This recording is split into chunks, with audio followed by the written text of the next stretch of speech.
Hello, everyone. Welcome back to the APP Didactics. This is the August session. I was just going to talk about wound healing in breast and axillary surgery. It is simple, but not yet simple.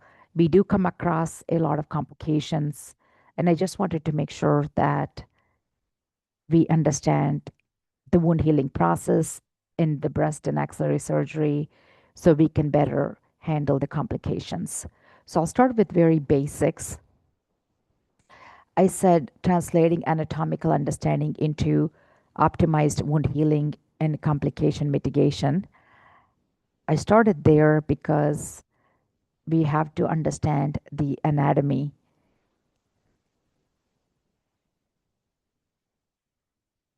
Yeah, I just did. Okay. So the core objectives are biologic understanding, biological understanding, how to evaluate wound healing, and procedural trajectories, what can we do or analyze the procedure specific wound healing, then identification of the complications such as seromas, hematomas, skin flap necrosis, axillary web syndrome, and then postoperative management.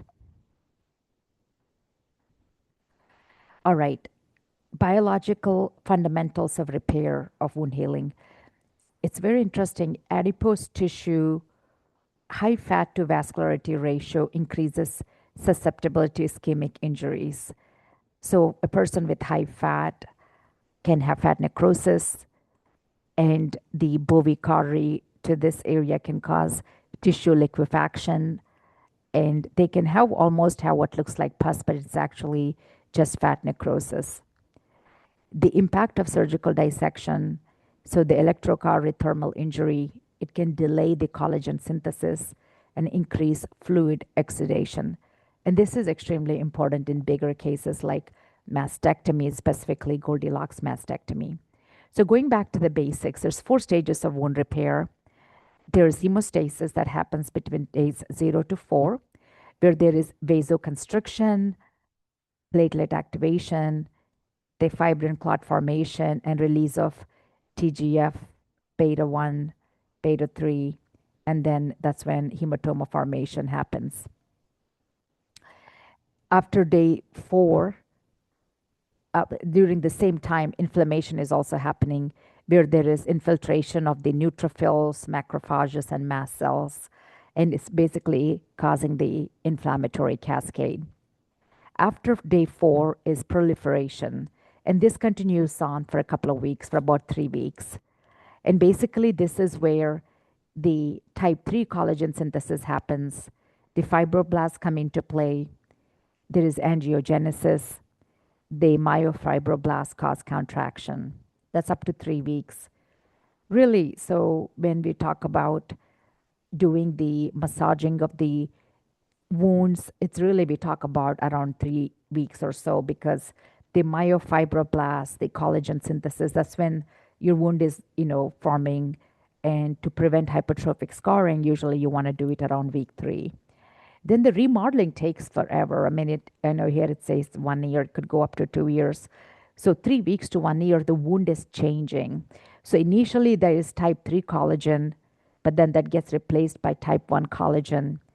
And the tensile strength of the wound is never what it was before. So before the scar, you had 100% tensile strength of that area, but now with the scar, you only have 80% tensile strength. So a scar is never as strong as your regular skin, and we can never make the skin to look like what a native skin looks like. So some things to consider preoperatively: preoperative risk assessment, and it requires the balance of oncological principles as well as plastic surgery principles. And really, things to think about is microvascular thrombosis, where there's clots in the small blood vessels, skin flap necrosis, where there's lack of blood supply to the skin, wound dehiscence or opening of the incisions, surgical site infections. And so these all cause some local complications, not really so much the systemic problems unless the infection goes untreated. So prior to surgery, there are some things our patients can do. As smoking cessation, if they can stop smoking up to at least 2 to 4 weeks or 8 weeks prior to surgery, that can really reduce the postoperative pulmonary complications, as well as smoking causes vasoconstriction. So it's very easy for those incisions to break open and have complications. And we see this a lot in smokers because there's vasoconstriction. So if there's not enough blood supply to the incision, it's not going to heal. It's very simple as that. And then nutrition. Someone who does not have good protein reserves, someone who does not have good protein reserves really need good nutritional supplementation, at least 1 gram per kilogram of protein per day. I typically recommend start drinking protein drinks at least 2 weeks before surgery. And I also talk about exercise before surgery, specifically strength training for the chest and the abdomen, as they won't be able to use their chest and the belly muscles for a while after surgery. And we talked about the nicotine, and the nicotine causing the microvascular vasoconstriction, increasing the skin flap necrosis. It actually can decrease or increase the autologous flap loss by about 4 times. So some of the things some plastic surgeons do is check their urine nicotine before surgeries. And then the other thing is if patients are getting radiation, that can cause capsular contractures, it can cause implant failure. There's a lot of fibrosis that happens with radiation. So if the plastic surgeon knows that they're getting reconstruction and then radiation, they typically prefer like to do delayed immediate. That's where they typically put in an implant or tissue expander, rather expand it to the maximum amount, a little bit more than maximum. Then the patient gets radiation, and then they go back to either implant-based reconstruction or autologous reconstruction. The other thing is the BMI. BMI is over 35, increases problems, fat necrosis specifically, wound complications. So these patients who are getting autologous reconstruction also are at higher risk. And these are all the risk factors for where the plastic surgeons don't want to operate on these patients, rightfully so, because there's a lot more complications for them after surgery. We typically like the hemoglobin A1C to be less than 7. That is usually optimal number. So the glycemic control is extremely important prior to surgery. So if I can say a few things that we can talk to the patients before surgery is intake of protein, exercise, specifically strength training in the chest and the abdomen, monitoring their glycemic, index and control, optimizing their hemoglobin A1C. Those are some things that they can do. It's hard to lose weight to decrease the BMI, but autologous flap patients often fall into the high risk due to age, due to malignancy, and long operative time. So they have a number of risk factors. So high fat to vascularity ratio, basically someone has a lot of fatty tissue, but not as much blood vessel supply. It does increase ischemic injury, tissue necrosis, and can cause fat necrosis, which can then cause liquefaction. So I talked about hemostasis and inflammation, which is basically vasoconstriction, fibrin clot, where inflammation happens. This is between day 0 through 4, high risk for hematoma formation. Then after 4 days to 3 weeks, there is proliferative phase. And this usually goes on where there is granulation tissue that's forming. And if you think about it, this is when the patients are coming in. They may have that fibrinous exudate, so the granulation tissue is not forming. They're not, reepithelializing as they should. But this is where the collagen 3 is deposited. Then after week 3, and the week 3 is where they're building the scar tissue. So this is where you can tell them to do scar massaging, silicone sheets. I'll talk about all of that later. But after week 3 to 1 year is remodeling phase. And this can actually go up to 2 years, where type 1 replaces type 3 collagen. And remember, the maximum tensile strength of the incision is 80%. The tensile strength is never going to be what it was before. And remember, scar contracts. So that area, wherever the scar is going to contract and it's going to pull in the skin. For us surgeons, it's important to remember the importance of surgical dissection. The electrocautery thermal injury can really delay collagen synthesis and can increase fluid exudation. Just want to briefly touch on the Langer lines and then this skin tension lines in the breast, the so-called Kressel lines. The Langer lines are named by Dr. Langer, where he marked out these areas of the skin where he thought, these lines are very relaxed. But these lines were usually seen in cadavers. And then Dr. Kreisel, I don't know if I'm saying his name right, but he said like these lines would be better, less tension. And honestly, we just go around the areola if we can. We sometimes will go in just wherever the patients, if they have loose skin and if they have creases, we usually try to put the incision there where there is less tension. So you don't want as much tension on the skin, on the incision to heal. So we typically incision placement is around the areola, underneath the arm in the axillary region, inframammary fold region. Sometimes we will make radial incisions depending on the location. I typically tell the residents the curvy areolar incision around the areola, as long as it's parallel to the areola, actually looks pretty good. And again, we have to remember when we make the incisions, there should not be too much tension because then the incision may not heal. So the surgical selection by procedure, depending on lumpectomy versus excisional biopsy, like I said, periareolar or curvilinear, and it minimizes skin distortion, optimizes scarring, cosmetic scarring. Nipple sparing is usually the most common is inframammary fold. Sometimes we make radial or lateral. I have not ever made periareolar, but some people do that.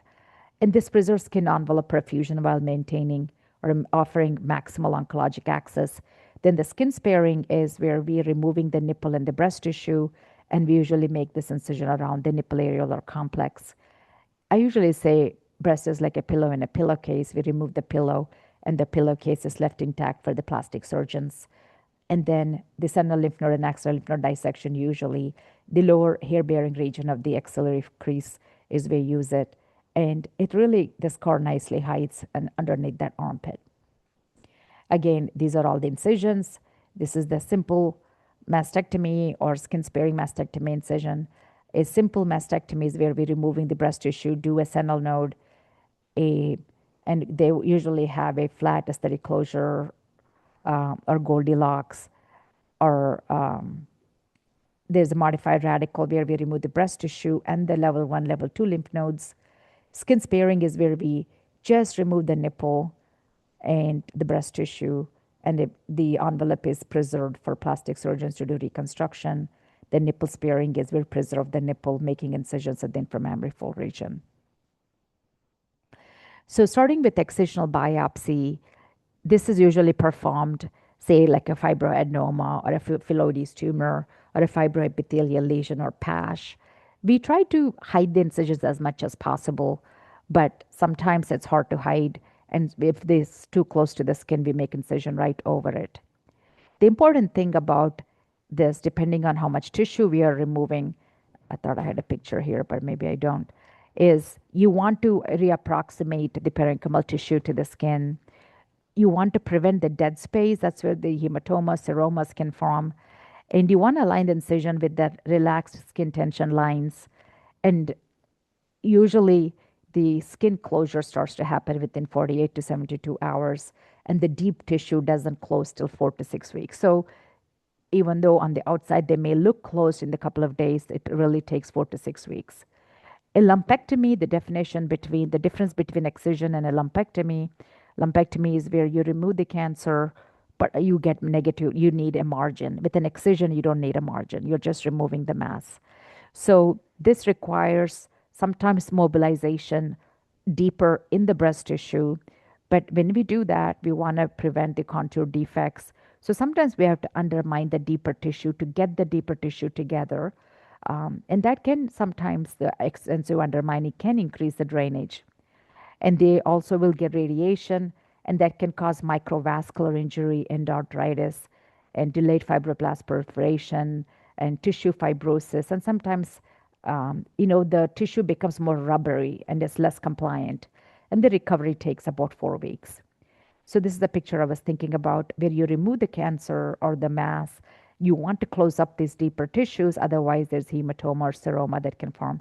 This on the right is someone extreme fibrosis. It's called morphea. This person over time has this contraction of the breast to where it just looks really rubbery and it doesn't have any compliance to the tissue. And that's the effects of this is, of course, extremely rare, not very common, but this can happen. A sentinel lymph node biopsy, as you know, is removing those first draining lymph nodes, typically 1 to 4. The incision is made underneath the arm. The complications are seroma, lymphedema, risk of axillary web, the cording. I've had this a few times now. It is where the lymphatic path fibrosis happens, and then you feel like a palpable cord underneath the arm, and people can have restriction in range of motion. And it's really not life threatening. It's extremely easy to take care of, where you need massaging from the physical therapist.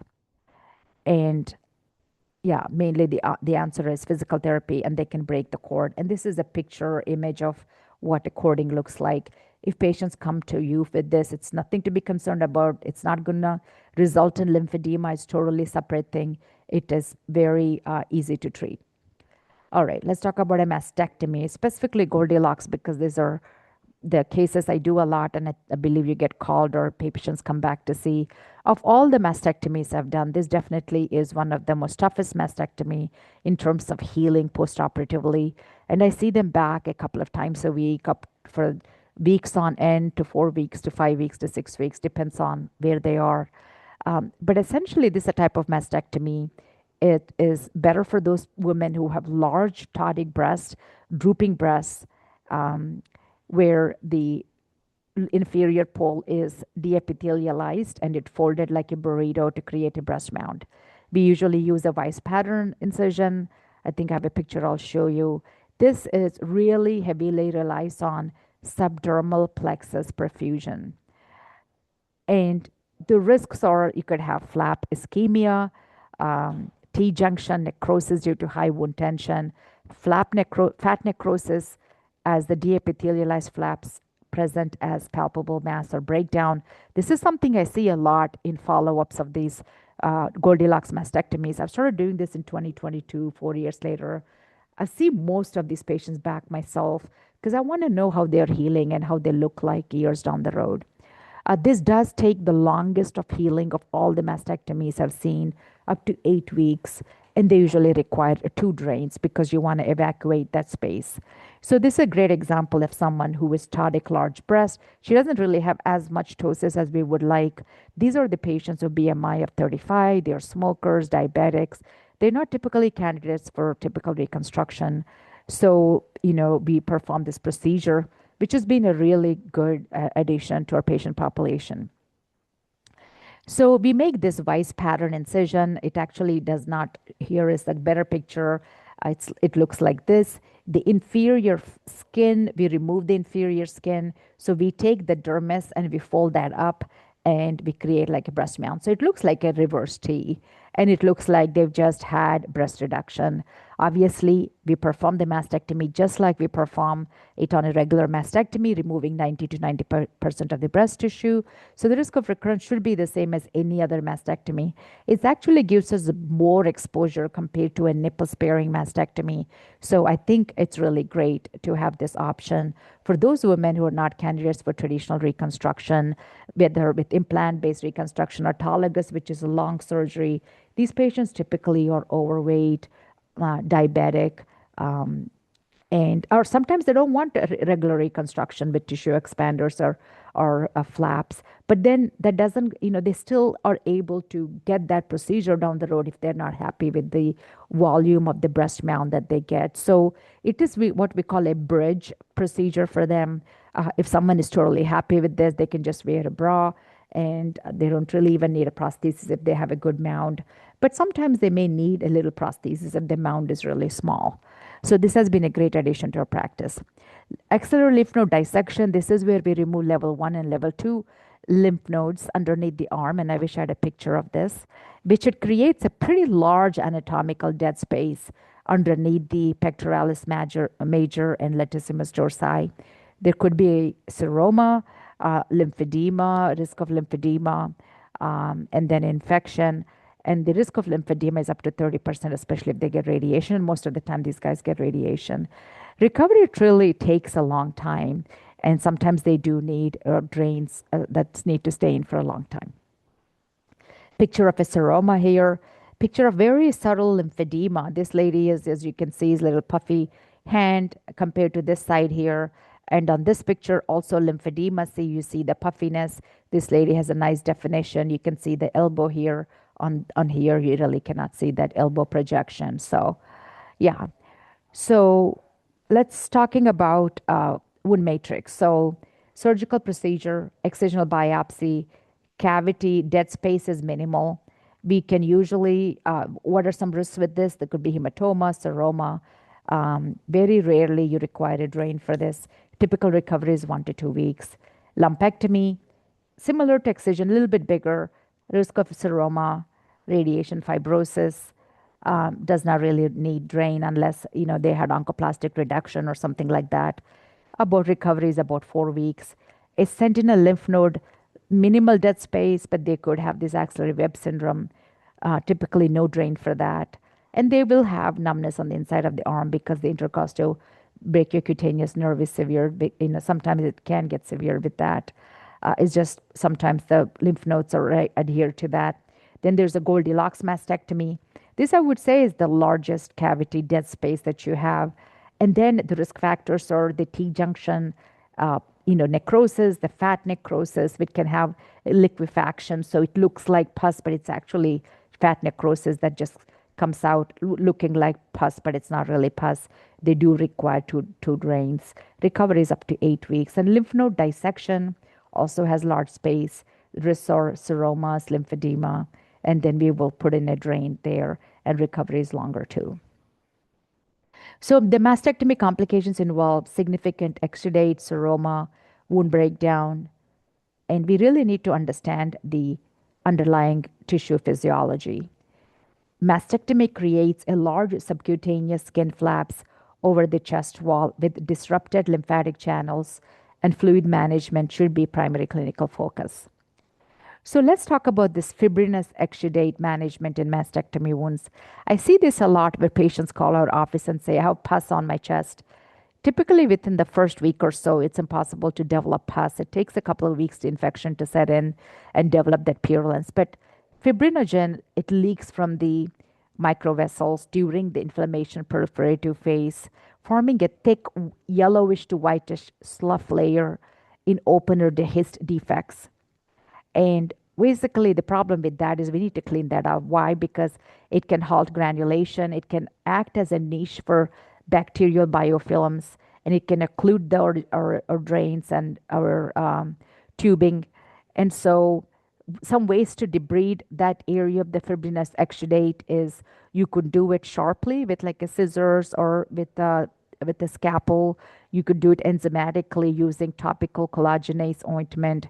You can do it hydrogel or occlusive dressings, which of course we don't have that, but the wound nurses would know more about that stuff. Typically, what we do in our office is we take knife and then just kind of debride that area. Now, this lady who had a Goldilocks mastectomy, unfortunately, she was allergic to the glue, so the entire incision had kind of this blistery look to it from the glue and the tape, and then she started having this reaction to the entire chest wall. So this initially started as a blister. It became a full thickness. So I brought her back and I debrided sharply that area until the fibrinous exudate was all removed, and then she had a wound vac. And then, as you can see, the wound vac is really helping to bring that together. I don't have the most recent film of her, picture of her, but she's really healing. This is what the fibrinous exudate is, and that needs to be debrided. Now the wound wax can actually debride it, so she actually looks much better. This lady smokes, she's obese, she's diabetic, so all kinds of risk factors for her to develop this. And we talked about the different types of debridement. And when these patients have the drains, the stripping, milking of the drains are really important to maintain that negative pressure. All right. So let's talk about wet to dry dressings. Typically, after the debridement, we can place the saline moist gauze, and you just need to be just moist and not wet into the wound cavity. You want it to dry over several hours.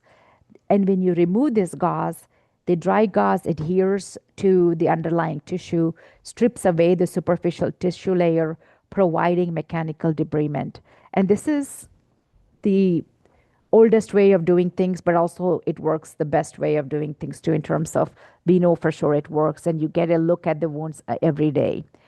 It's a very common, unfortunately, for the large mastectomy defects, it does take a long time, so may not be optimal for that. And so the drawbacks is it does strip away sometimes the healthy tissue. If there are small capillaries, can start bleed. It can cause local tissue drying. It can it can macerate the skin flaps a little bit if the gauze is too wet. So you want to be very careful that it's not really too wet, just moist. And it is labor intensive as someone has to do this a couple of times a day. Let's talk about wound vac.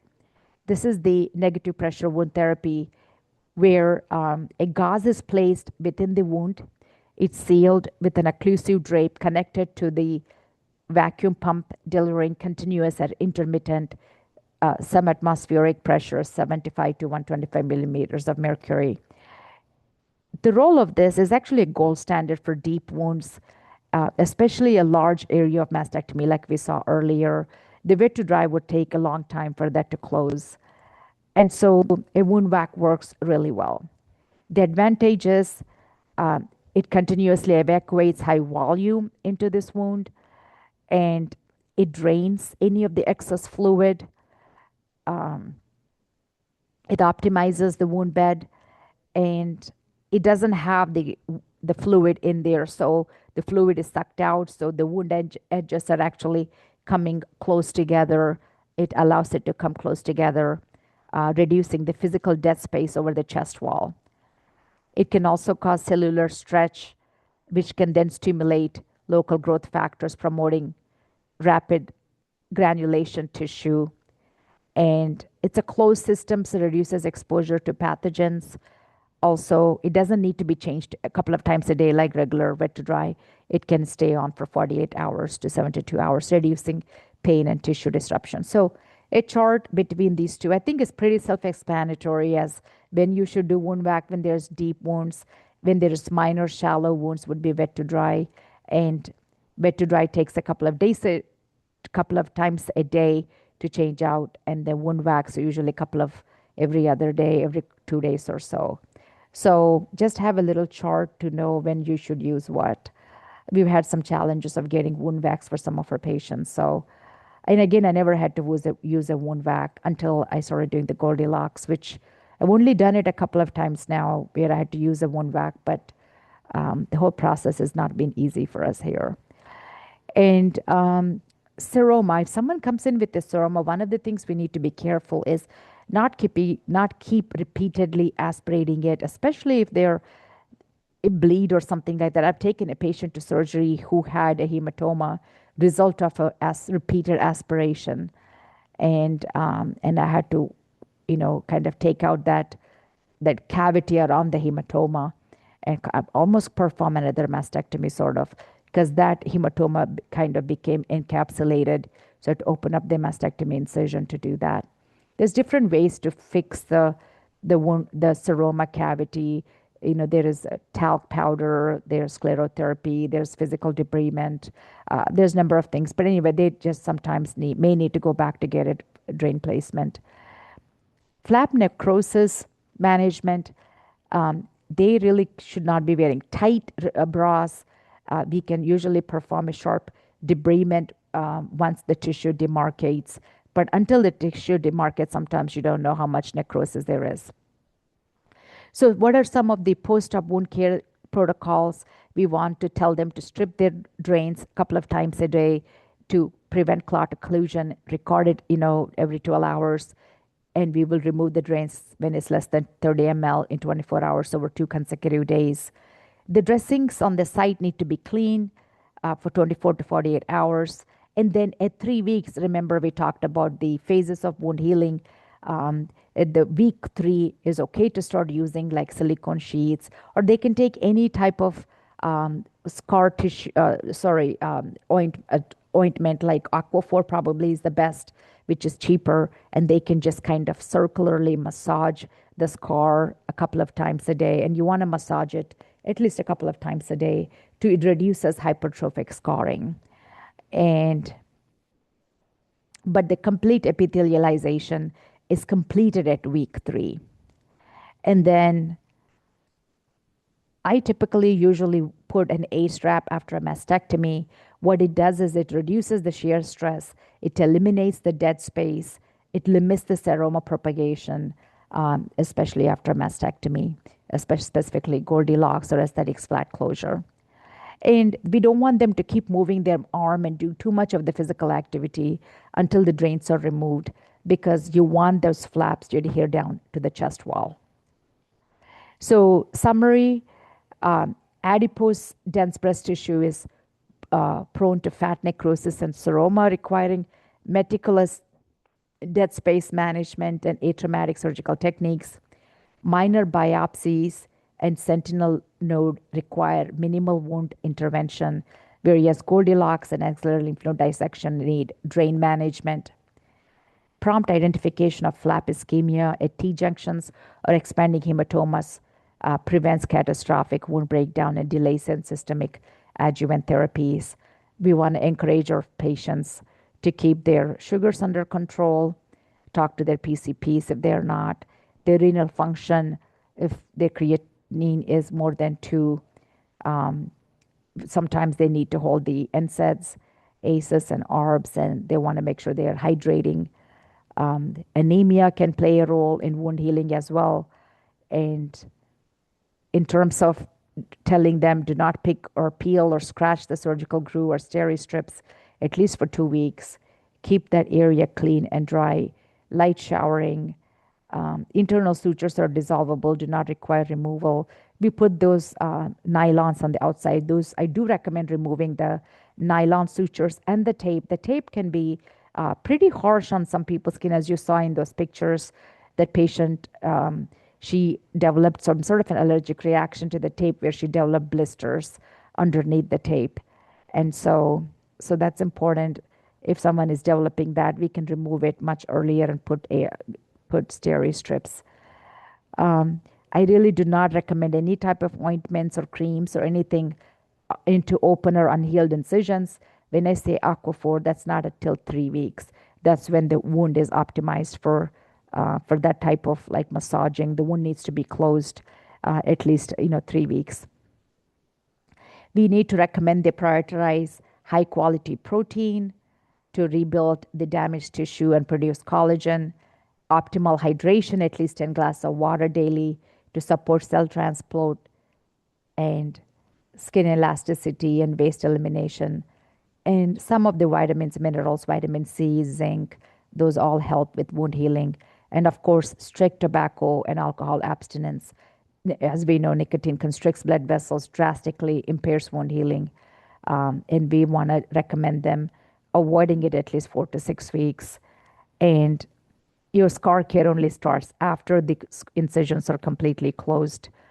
And the other important thing is we want to protect the incisions from sun exposure for a full 1 year.